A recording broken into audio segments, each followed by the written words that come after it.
Everybody, thanks for tuning in. Of course, the news of the weekend on Saturday, the 49ers agreed to trade Deebo Samuel to the Washington Commanders for a fifth round pick in the 2025 NFL Draft. That cannot be official until the first day of the new league year on March 12th, pending a Deebo Samuel physical, but it's now a done deal. And, obviously, no big surprise that the Washington Commanders, or actually, there were no surprises across the board. The only question I had would be, were the 49ers willing to take on that $31 million dead cap hit by trading Deebo Samuel? But as John Lynch really laid out at the NFL Scouting Combine on Wednesday, the 49ers plan is to get younger. And when you get younger, you get less expensive. You get those rookies on their rookie contract, 4-year contracts at fixed rates. And so that was a priority for the 49ers. And with this trade, now they have 11 scheduled draft picks heading into the draft. And there's some opportunities for the 49ers to do some damage. So we're going to talk a little bit about what this means for the team, the salary cap situation, and all things kind of around the Deebo Samuel trade. And, I remember asking John Lynch right after the season about Deebo Samuel. And what John Lynch said was they were, not planning on moving him. Obviously, the team faced a difficult decision what to do with Deebo Samuel and the contract entering the final year of his deal. But I think the 49ers, in a way, were quite relieved when Deebo Samuel went to Kyle Shanahan first and then John Lynch and requested a trade.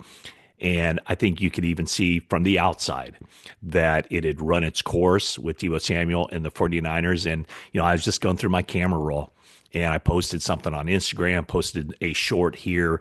The very first video in my phone of Deebo Samuel was at the 2019 Senior Bowl. And Deebo Samuel was a menace on the field. And I just remember how the 49ers coaching staff really enjoyed interacting with him. You know, Kyle Shanahan considers Deebo Samuel one of his favorite players.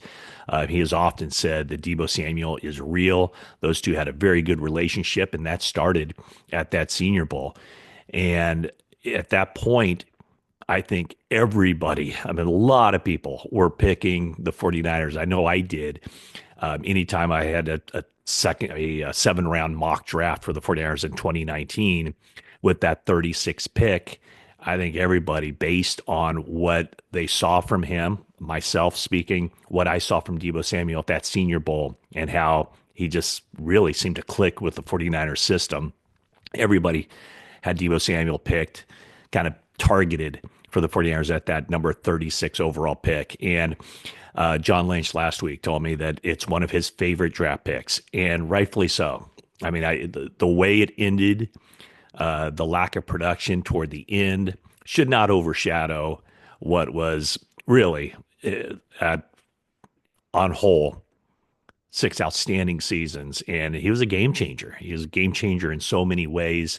And now he'll be with the Washington Commanders, and he'll have an opportunity to maybe get back to where he had been with the 49ers. His best season obviously was the 2021 season, first team All Pro. That's when the wide back really began, where the 49ers used him not only on jet sweeps, but also just carrying the ball out of the backfield. So it was a very impactful time that Deebo Samuel had with the 49ers. And, for the past several NFL scouting combines, when I'd go there, one of the questions to a lot of wide receivers were, can you be that Deebo Samuel? Or wide receivers saying, I want to be the next Deebo Samuel. He changed the game in a lot of ways. Last year, obviously, the production went south.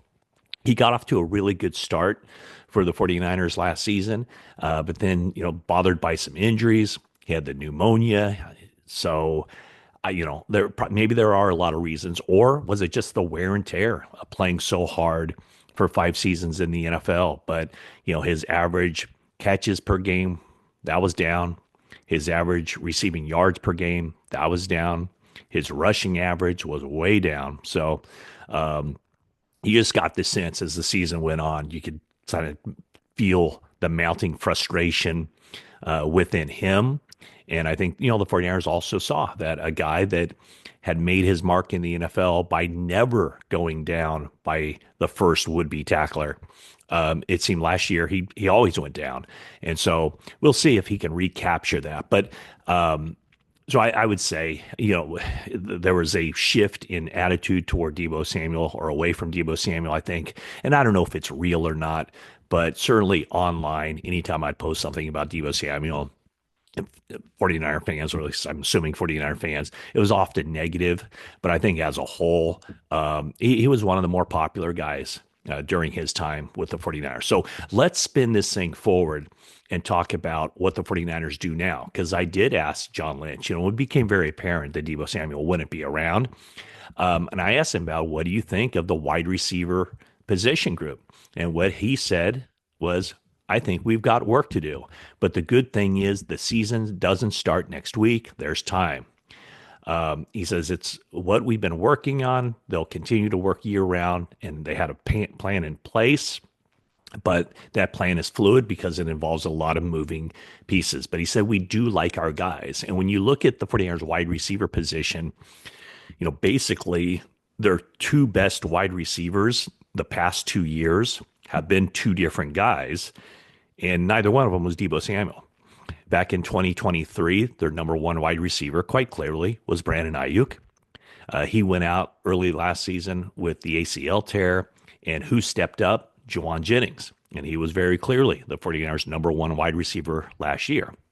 So there is some uncertainty about Brandon Ayuk. He's going to have an exam. Dr. Neil Elatrosh is the surgeon who performed that surgery. He's going to have a check-in with him in a couple weeks. So the 49ers will have a better idea about his availability for early in the season or whenever.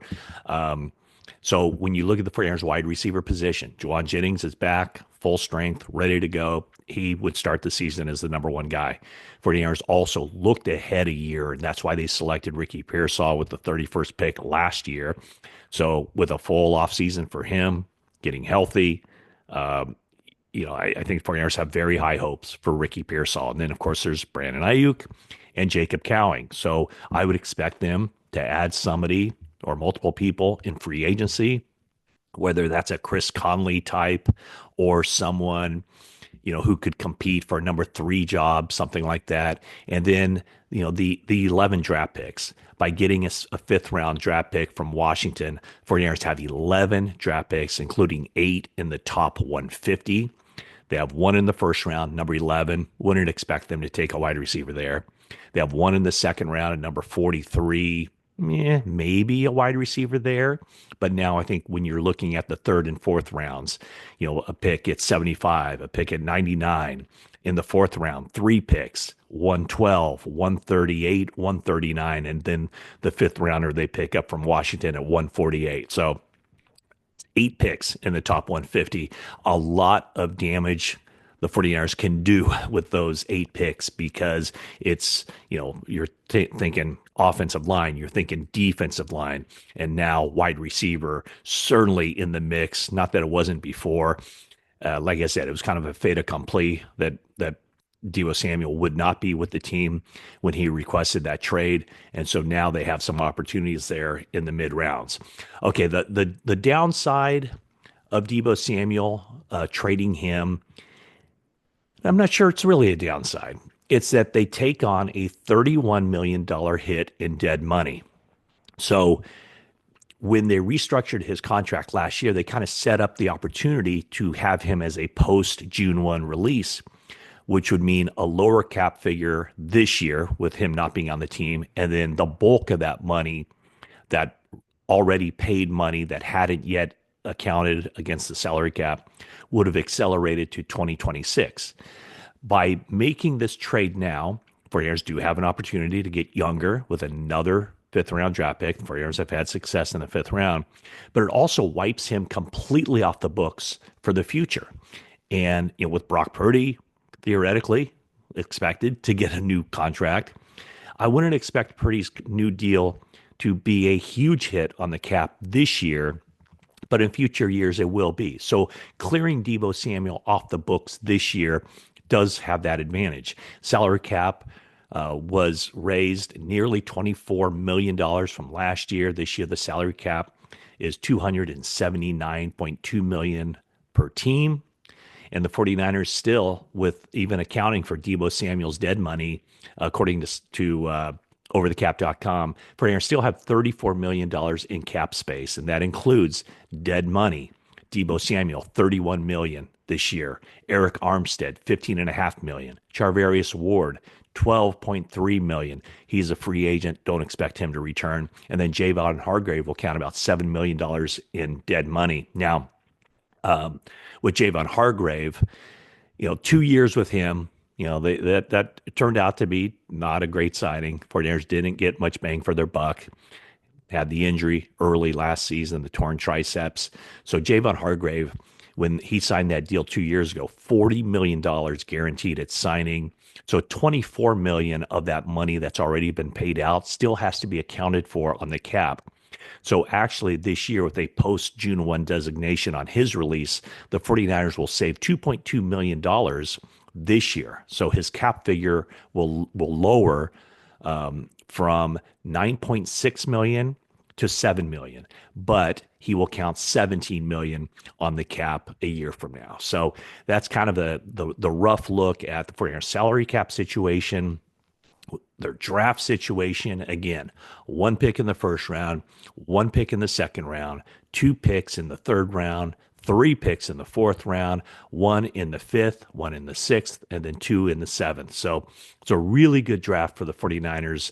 And they will have some opportunities not only to get another wide receiver who can potentially get on the field as a rookie and make some contribution, but the main focus, I think, has to be rebuilding that defensive line. And so the draft doesn't come until late April. And before that, of course, free agency starts in not very long. Teams can start negotiating with players on other teams on March 10th. And then, as I mentioned, the start of the new league year is March 12th. That's when those agreements can become official. 49ers' top priority, I think, will be to go after Dre Greenlaw, try to re-sign him. I would expect him to hit the open market and see what the market is for him. But Robert Saleh certainly wants him back. 49ers want him back. So we'll see if they're able to execute that plan to bring him back, and then working on parallel tracks. It's what are they going to do with some of the other veteran guys on the team? I mentioned Kyle Juszczyk last week as far as, what's his contract situation going to be? Are they going to ask him to take a pay cut again? Talanoa Hufanga is somebody I'm sure the 49ers would like to bring back, but at what cost? They do have the young guys, Jair Brown and Malik Mustafa, who are potentially ready to be the starting safeties. And I'm just going to touch this because I'm thinking about safeties right now.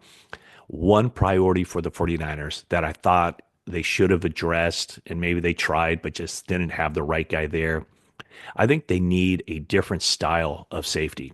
And one guy last year that I really liked that the Commanders, by the way, got Mikey Sainristil from Michigan, a playmaking safety, kind of a free safety type who has the versatility to play nickelback. I think that would be the kind of guy, kind of a playmaker, a ball hawk, a guy who has the versatility to play safety and to also move inside, cover the slot receiver.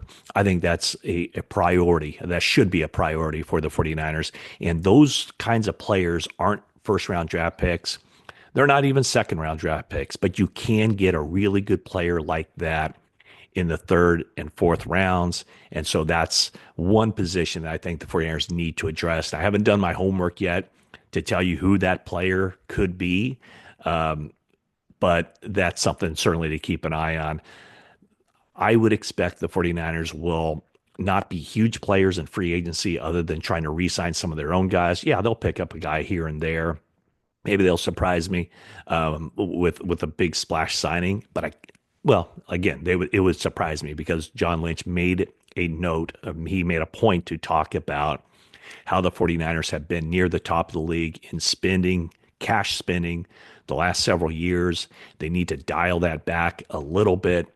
So I would think that most of their free agent acquisitions will be looking toward the draft and trying to get younger and less expensive. And that will enable them to keep some guys around.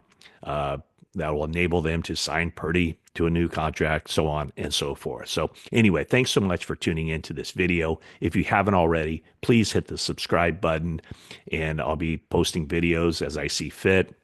Also, check out our work on NBC Sports Bay Area.com. I wrote a piece about Deebo Samuel, just kind of how time happens and the sides grew apart. There doesn't seem to be any animosity. Um, Again, John Lynch was like, he has nothing but gratitude for the 6 seasons that Deebo Samuel gave to the 49ers. Also, check out the 49ers Talk podcast. Jennifer and I, we did a kind of an immediate reaction on the Deebo Samuel era and what it means. And, well, thanks again for watching. And that is it for now.